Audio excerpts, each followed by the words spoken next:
गरुड़ पुराण हिंदू धर्म के प्रसिद्ध धार्मिक ग्रंथों में से एक है।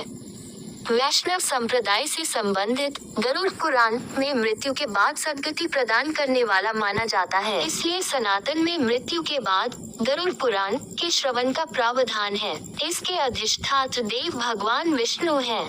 18 पुराणों में गरुड़ महापुराण का अपना एक विशेष महत्व है, क्योंकि इसके देव स्वयं विष्णु माने जाते हैं। इसीलिए यह वैष्णव पुराण है। गरुड़ पुराण के अनुसार हमारे कर्मों का फल हमें हमारे जीवन में तो मिलता ही है, परंतु मरने के बाद भी कार्यों का अच्छा बुरा फल मिलता है। इसी वजह से इस ज्ञान को प्राप्त करने के लिए घर के किसी सदस्य की मृत्यु के बाद का अवसर निर्धारित किया गया, ताकि उस समय हम जन्म मृत्यु से जुड़े सभी सत्य जान सके और मृत्युवश बिछड़ने वाले सदस्य का दुख कम हो सके। विष्णु भक्ति। वास्तविक तथ्य यह है कि गरुड़ पुराण में भगवान विष्णु की भक्ति का विस्तार से वर्णन मिलता है। विष्णु के 24 अवतारों का वर्णन ठीक उसी प्रकार इस पुराण में प्राप्त होता है, जिस प्रकार भगवत पुराण में उपलब्ध होता है। आरंभ में मनु से सृष्टि की उत्पत्ति, ध्रुव चरित्र और 12 आदित्यों की कथा प्राप्त होती है। उसके उपरांत सूर्य और चंद्र ग्रहों के मंत्र, शिव पार्वती मंत्र, इंद्र से संबंधित मंत्र, देवी सरस्वती के मंत्र और 9 शक्तियों के विषय में विस्तार से बताया गया श्लोक तथा विषय। गरुड़ पुराण में 19,000 श्लोक कहे जाते हैं, किंतु वर्तमान समय में कुल 7,000 श्लोक ही उपलब्ध हैं। इस पुराण को 2 भागों में रखकर देखना चाहिए। पहले भाग में विष्णु भक्ति और उपासना की विधियों का उल्लेख है तथा मृत्यु के उपरांत प्रायः गरुड़ पुराण के श्रवण का प्रावधान है। दूसरे भाग में प्रेतकल का विस्तार से वर्णन करते हुए विभिन्न नरकों में जीव के पड़ने का वृतांत है। इसमें मरने के बाद मनुष्य की क्या गति होती है, उसका किस प्रकार की योनियों में जन्म होता है, प्रेत योनि से मुक्त कैसे पाई जा सकती है, श्राद्ध और पितृकर्म किस तरह करने चाहिए तथा नरकों के दारुण दुख से कैसे मोक्ष प्राप्त किया जा सकता है आदि विषयों का विस्तार पूर्वक वर्णन प्राप्त होता है। इस पुराण में महर्षि कश्यप और तक्षक नाग को लेकर एक सुंदर उपाख्यान दिया गया है। ऋषि के शाप से जब राजा परीक्षित को तक्षक नाग डसने जा रहा था, तब मार्ग में उसकी भेंट कश्यप ऋषि से हुई। तक्षक ने ब्राह्मण का वेश धरकर उनसे पूछा कि वे इस तरह उतावली में कहाँ जा रहे हैं। इस पर कश्यप ने कहा कि तक्षक नाग महाराज परीक्षित को डसने वाला है। मैं उनका विष प्रभाव दूर करके उन्हें पुनः जीवन दे दूंगा।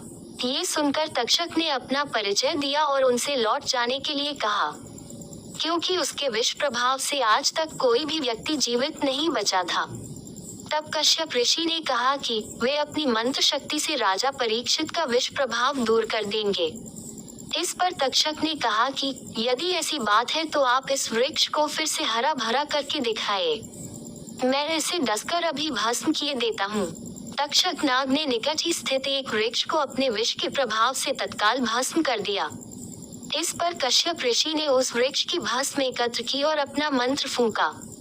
तभी तक्षक ने आश्चर्य से देखा कि उस भस्म में से कोमपल फूट आई और देखते ही देखते वह हरा भरा वृक्ष हो गया। हैरान तक्षक ने ऋषि से पूछा कि वे राजा का भला करने किस कारण से जा रहे हैं। ऋषि ने उत्तर दिया कि उन्हें वहां से प्रचुर धन की प्राप्ति होगी। इस पर तक्षक ने उन्हें उनकी संभावना से भी अधिक धन देकर वापस भेज दिया। गरुड़ पुराण में कहा गया है कि कश्यप ऋषि का ये प्रभाव गरुड़ पुराण सुनने से ही बड़ा था। सार तत्व।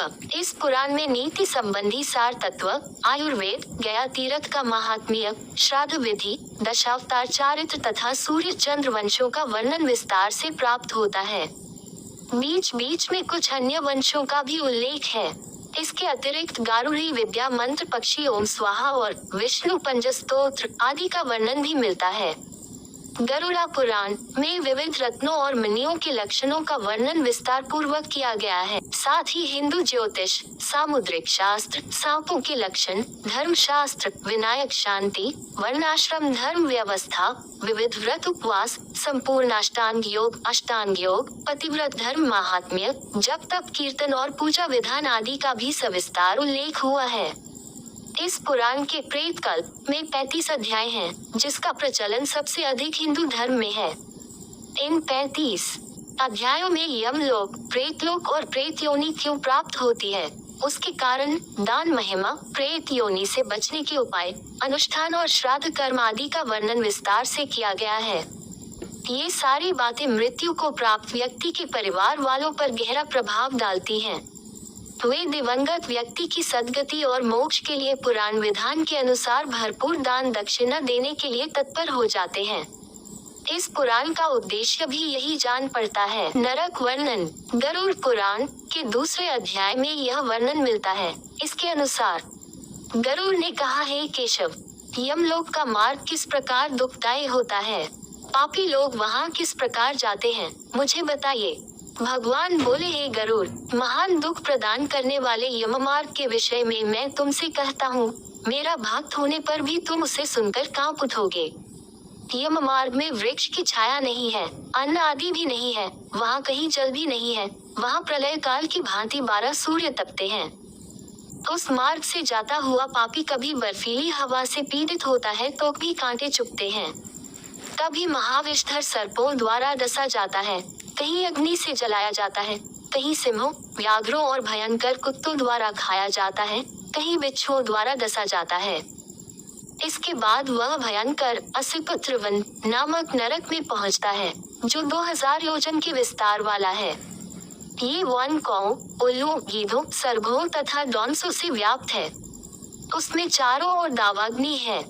वह जीव कहीं अंधे कुएं में गिरता है, कहीं पर्वत से गिरता है, कहीं छुरे की धार पर चलता है, कहीं कीलों के ऊपर चलता है, कहीं घने अंधकार में गिरता है, कहीं उग्र जल में गिरता है, कहीं जोकों से भरे हुए कीचड़ में गिरता है, कहीं तपी हुई बालुका से व्याप्त और धधकते ताम्रमय मार्ग, कहीं अंगार राशि, कहीं अत्याधिक धुएं से भरे मार्ग पर उसे चलना पड़ता है।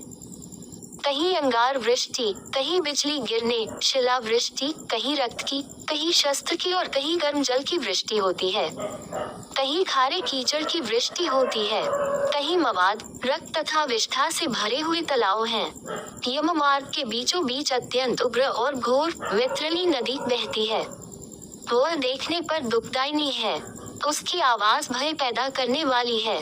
वह 100 योजन चौड़ी और पीप तथा रक्त से भरी है। हड्डियों के समूह से उसके तट बने हैं। यह विशाल घड़ियालों से भरी है। हे गरुड़, आए पापी को देखकर वह नदी ज्वाला और धूम से भरकर कड़ाह में खौलते घी की तरह हो जाती है। यह नदी सुई के समान मुख वाले भयानक कीड़ों से भरी है।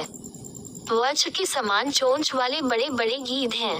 इसके प्रवाह में गिरे पापी, हे भाई, हा पुत्र, हा तात, कहते हुए विलाप करते हैं।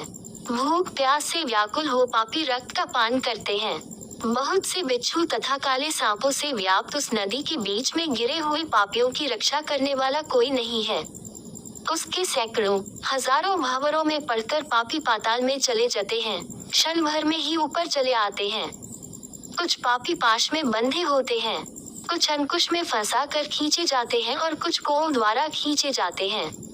वे पापी गर्दन हाथ पैरों में जंजीरों से बंधे होते हैं। उनकी पीठ पर लोहे के भार होते हैं।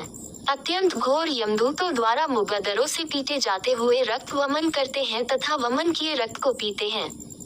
इस प्रकार 17 दिन तक वायु वेग से चलते हुए 18वें दिन वह प्रेत सौम्यपुर में जाता है।